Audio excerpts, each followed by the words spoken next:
My name's Justin. I'm 32 and I run my own business. Today, I'm out with my wife, Lily, visiting an open house for a newly built condominium complex. Wow, a brand new condo complex, huh? I heard there are 3 different model units, each with a unique concept. I wonder what the concepts are. It's exciting, isn't it?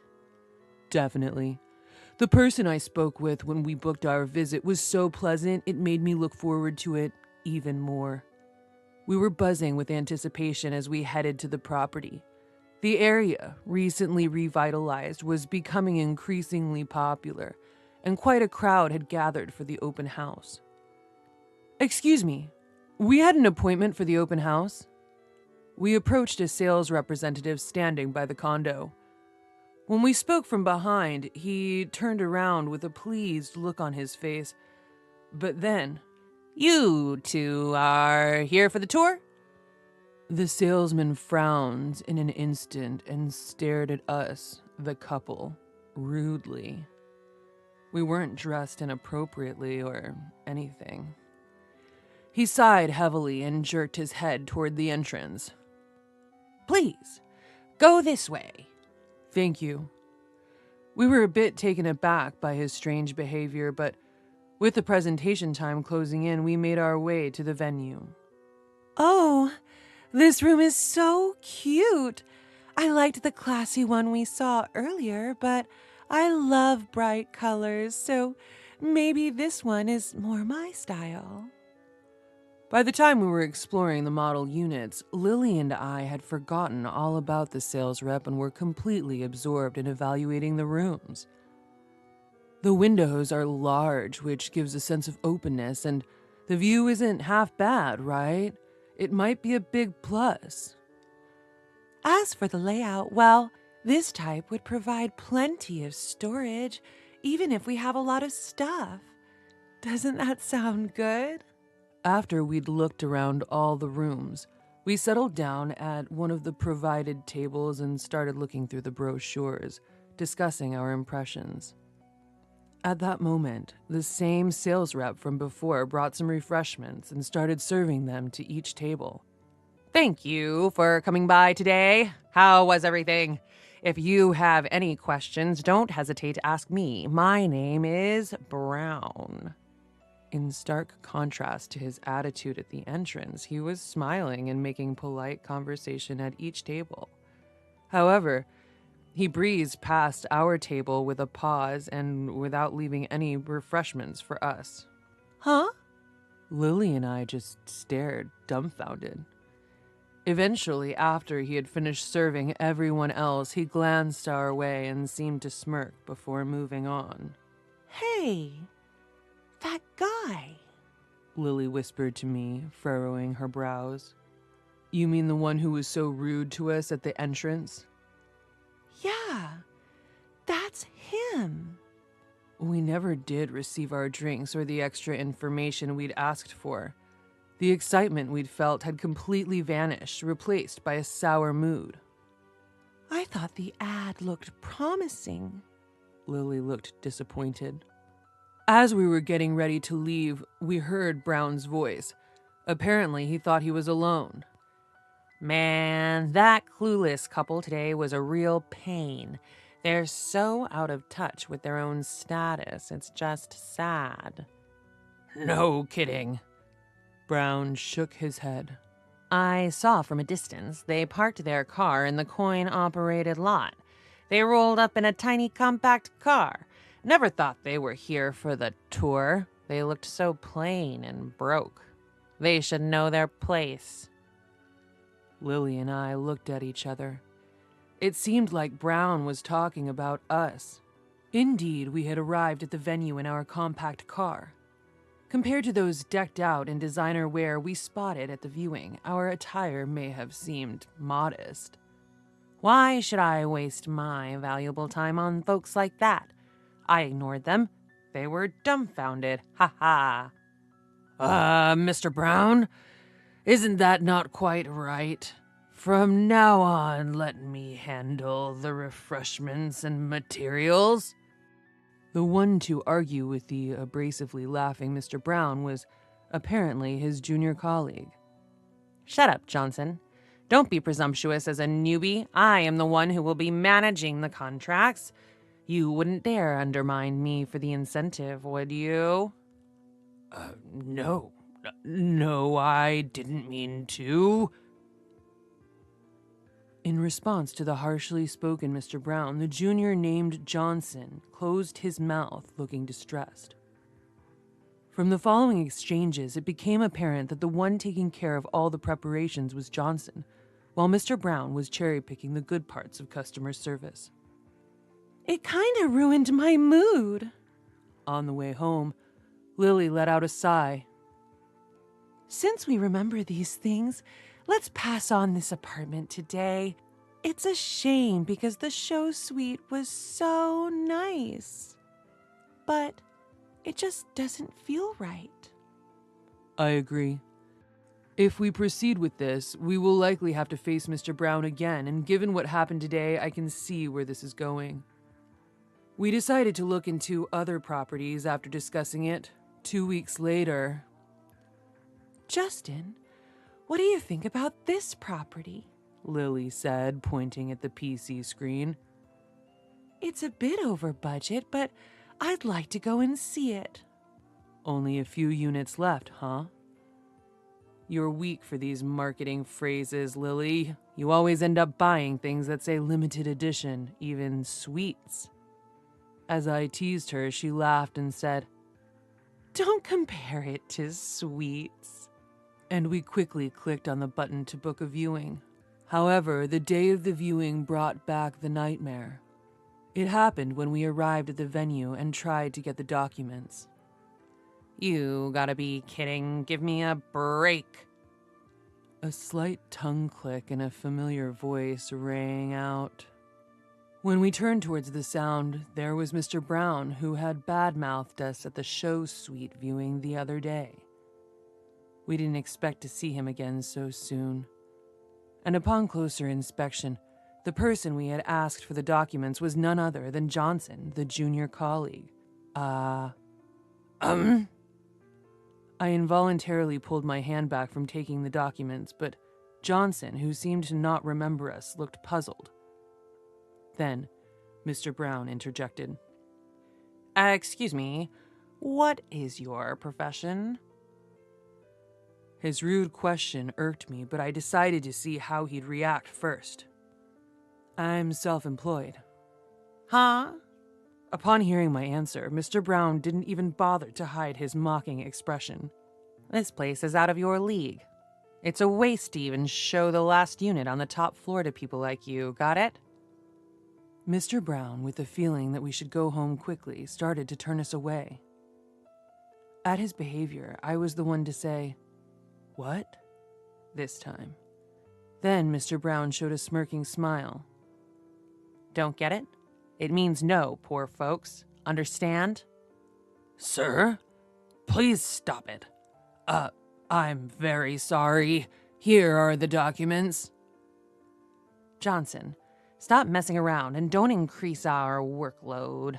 Johnson's attempt to intervene was ignored as Mr. Brown took the documents from him.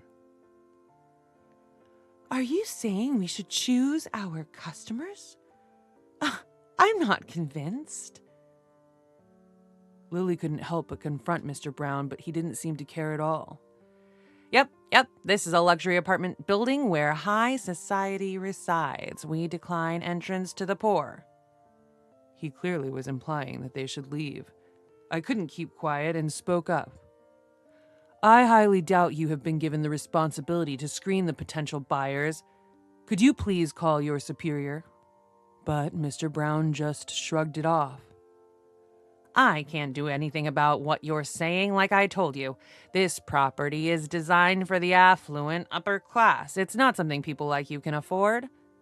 His statement was shocking. Mr. Brown, that's rude to the customers. Please stop. I'm very sorry. A flustered Johnson tried to mediate, but I cut him off. So we, as a couple, are denied the viewing, right? Mr. Brown then smiled triumphantly. Exactly, He said in an arrogant tone, gesturing us towards the exit. I wouldn't even do it as a favor. Lily, who had been silent next to me, finally lost her temper, and we left the venue indignantly. What? Wait, please. After we walked some distance, we were stopped by Johnson, who had run after us. I'm truly sorry. Even though my apologies might not fix anything, I'm really, really sorry for the terrible rudeness. I don't know how to make it up to you. Johnson, you should go back.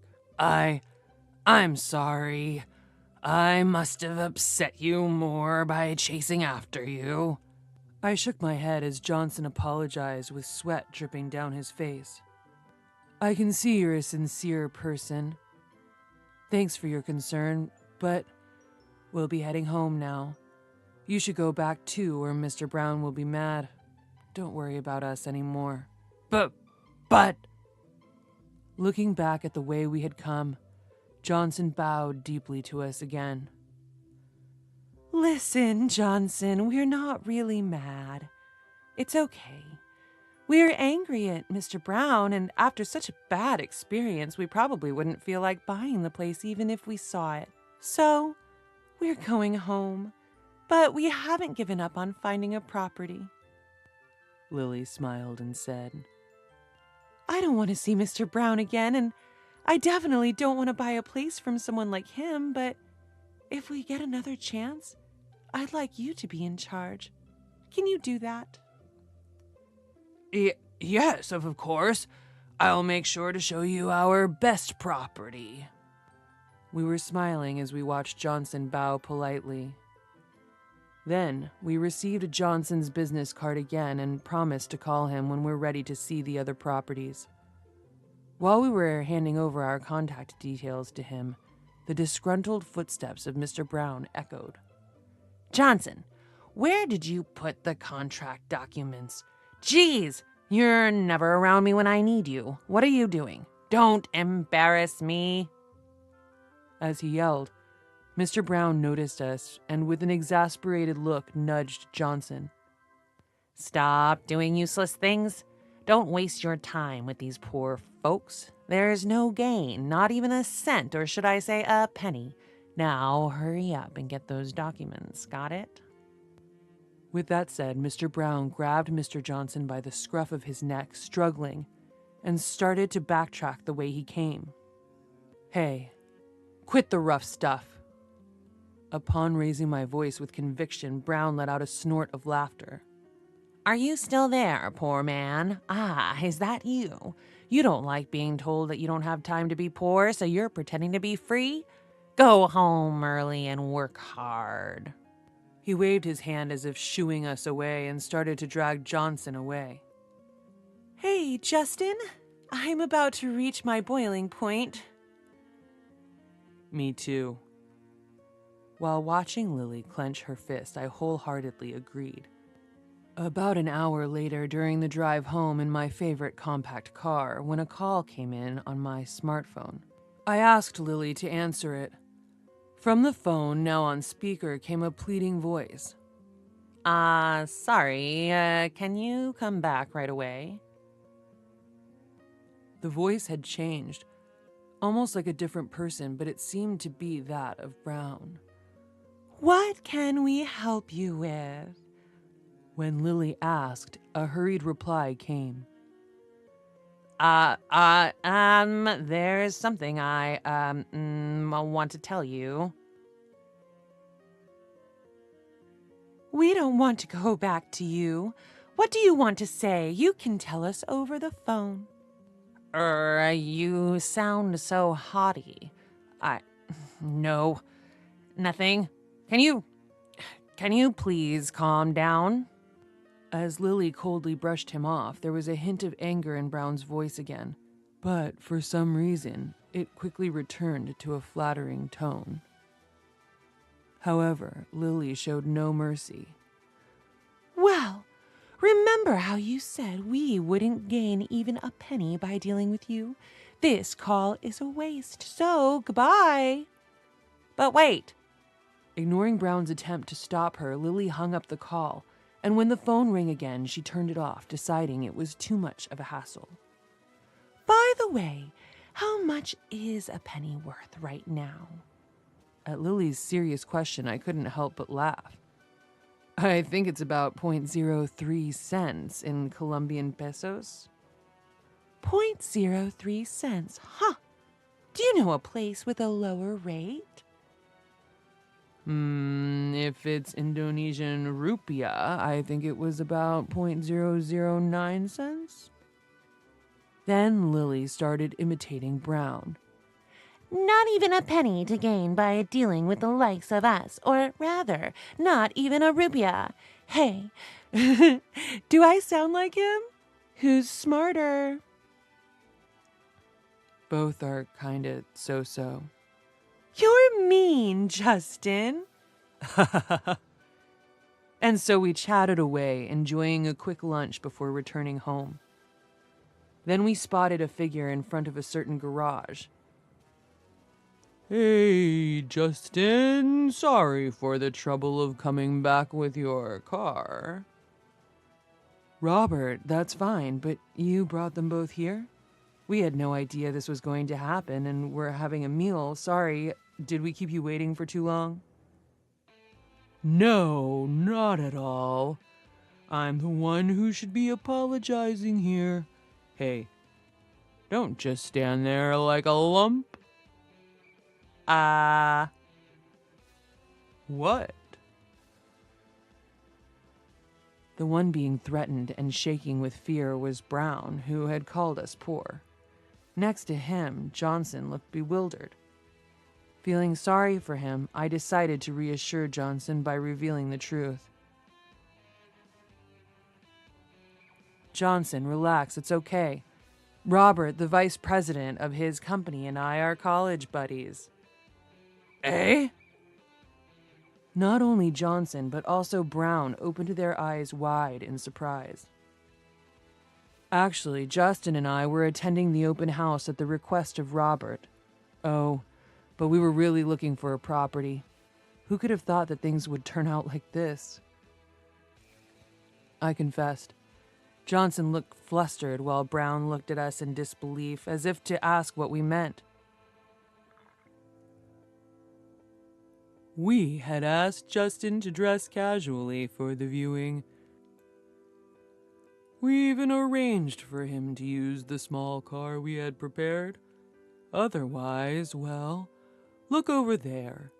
The car in front of our garage is Justin's real vehicle. He's a well-known young investor around town. Brown, you can tell just by looking at that car you couldn't afford it even if you stood on your head, right?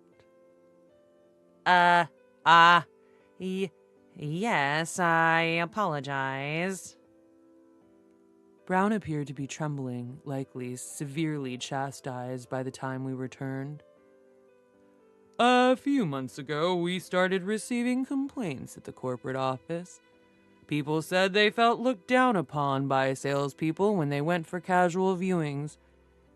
Everyone was saying the same thing, so I visited the site many times, but you acted polite in front of me, Brown. However, the features match you no matter how I think about it. I asked Justin to confirm once I left the site, and the result is this situation. Mr. Vice President, could there be some kind of mistake? Don't screw around. We have the recorded conversation. Do you want to deny it until I play it back, eh? I apologize. Brown tried to make excuses, but of course that wasn't going to work. He wilted under Robert's scathing words. You're apologizing to the wrong person. I am really sorry. Brown lowered his head as if he were trying to bury it into the ground. But if saying sorry would be enough, there would be no need for the police. Don't think this ends here. You'll take full responsibility. Brown shrank back even more, looking as if he were about to cry upon hearing Robert's muttered threat of damages. I'm sorry. It really was all my fault, but the compensation. Brown approached me and Lily as if begging us to shelter him. Robert was the one to grab him by the scruff of his neck. "Don't you dare joke around. You assumed based on the appearance and labeled the other party as poor. It's a big mistake to think rich people flaunt their wealth. Do you know how many cancellations we received from high-profile clients due to your reckless behavior?" As Robert lectured him in a low voice, Brown grew smaller and smaller. "You ruined our company's reputation with your sales tactics. You can understand my anger, right?" Please forgive me. "No chance." Brown's eyes rolled back as he collapsed to the ground. It's been a while since I saw Robert lose his cool like this. It reminded me of our college days. Back then, Robert had stood up for me when I was bullied. He fought upperclassmen to protect me, getting beat up in the process. And once again, Robert saved not just me, but me and my wife, Lily. I owe him big time. I'll treat him to his favorite steak next time. A few days later, Robert invited us for another property viewing. Johnson, of course, was the one in charge until a formal decision was made. Brown had received a pay cut and demotion, working as an office grunt. It seems only natural he's getting a tough time from everyone considering how he treated them before. Yes, I'll clean the table right away. I'll get the documents. I'm sorry, I'll get them. I could faintly hear the distinctly different voice of Mr. Brown from before. Later, Mr. Brown was sentenced to pay damages and was struggling to make repayments without his title or duties. Meanwhile, thanks to Mr. Johnson, we managed to acquire our ideal home. Moreover, due to Robert's consideration, we got it at a slightly discounted price. Mr. Johnson also seemed to be making great strides in his performance and was enjoying better treatment. Honesty is such an important thing in life, I thought to myself.